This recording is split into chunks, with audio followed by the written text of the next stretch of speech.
Let's get right into it. Number 1. Nam Talu Cave. 9 people entered a cave, thinking it was just another guided tour. By the end of the night, 8 of them were gone.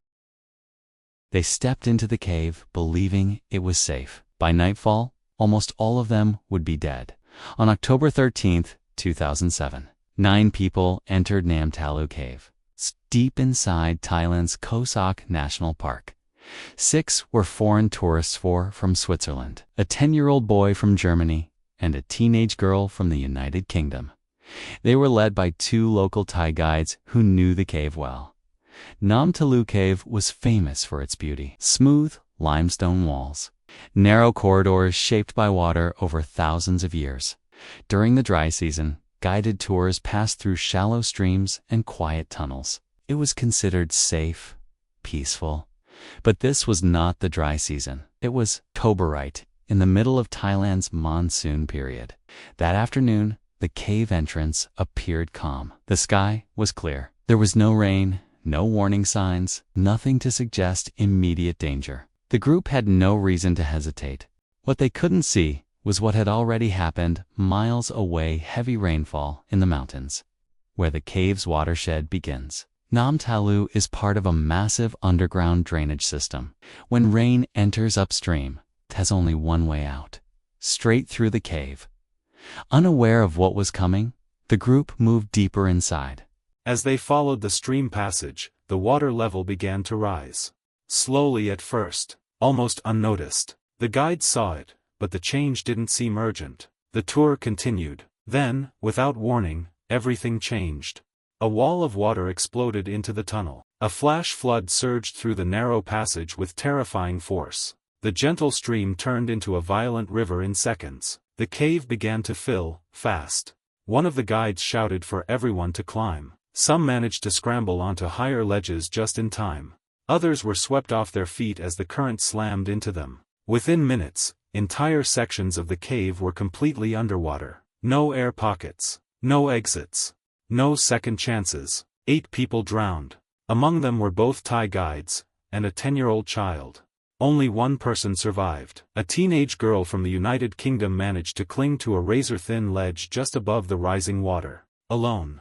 In complete darkness. Trapped. She remained there for more than 16 hours, listening to the flood roar below her, unsure if rescue would ever come. When rescuers finally reached her, she was the only one left alive.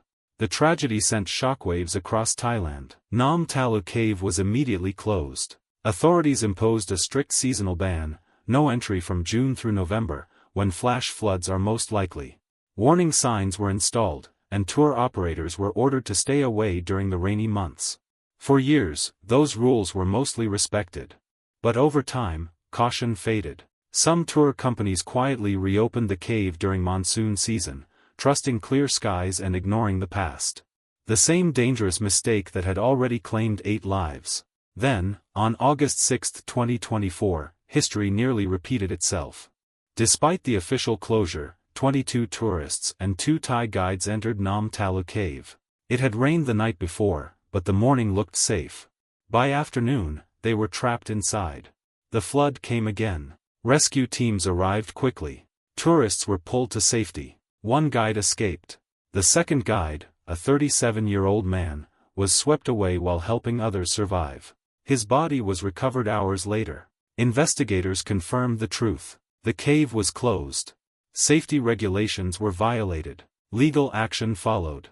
The disasters at Nam Talu Cave were not acts of fate. They were not mysteries. They were preventable. The warnings were there. The rules were clear. And still, people went inside.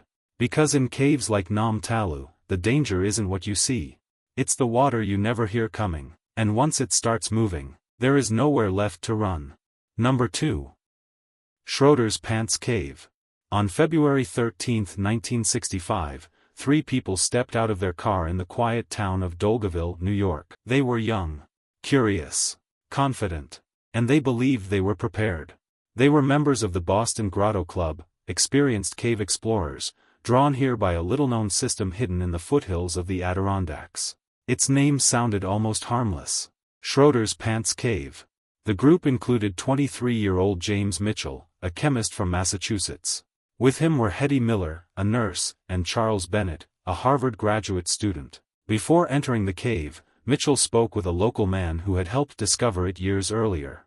He described the layout. But no one warned them about what was happening inside. For days, temperatures had hovered just below freezing. Snowmelt had nowhere to go.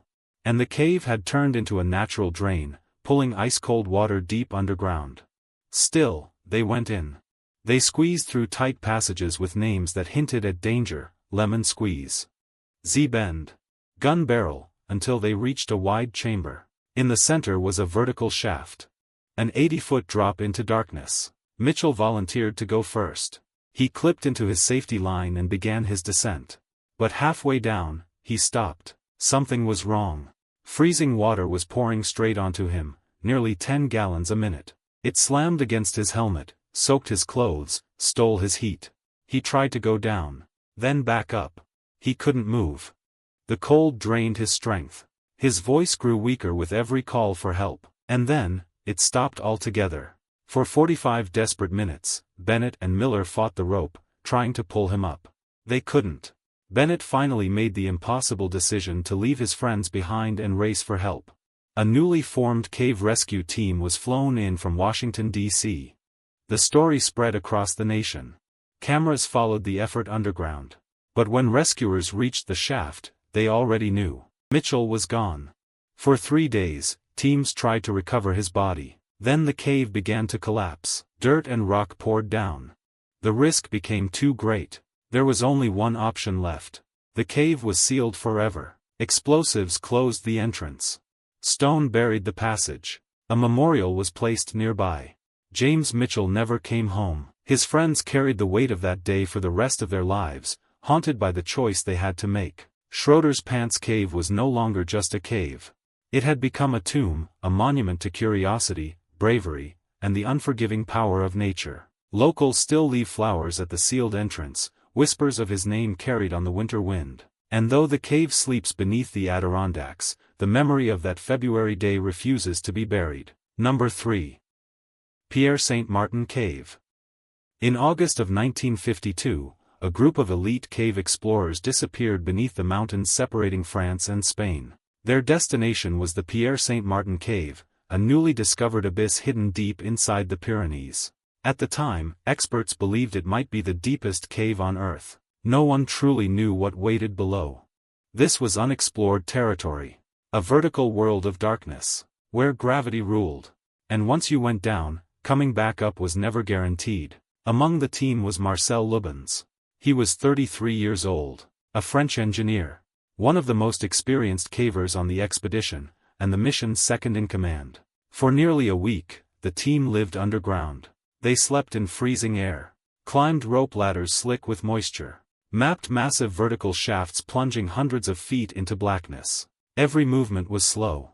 Every mistake could be fatal. On August 27, after 6 days inside the cave, the ascent began. Marcel was pulled upward through a narrow vertical shaft, suspended by a steel cable, rising inch by inch toward the surface. He was close, almost out, and then, the cable snapped. Marcel fell 130 feet, slamming into the darkness below. By some miracle, he survived the fall, but his back was shattered. Moments later, he lost consciousness, and slipped into a coma. Now, Marcel lay more than 1,200 feet beneath the surface, trapped deep inside one of the most dangerous sections of the cave. Despite the overwhelming risk, the team refused to abandon him. A rescue was launched. Cavers descended back into the abyss. A doctor followed, working by headlamp and candlelight in freezing, dripping darkness. There, underground, they attempted something never done before. A blood transfusion, performed inside the cave itself. For the next 2 days, rescuers fought gravity, exhaustion, and fear. Using a manual winch, they tried to lift Marcel inch by inch toward the surface. But the shaft was narrow, the walls were unstable, and the mountain began to fight back. Rocks started falling. Every minute, the danger grew worse. Every movement risked killing the rescuers themselves. Then, on the evening of August 29th, after nearly 36 hours of desperate effort, Marcel Lubens died underground. He never reached the surface. The cave claimed him, and Pierre-Saint-Martin would be remembered forever, not just for its depth, but for the life it took.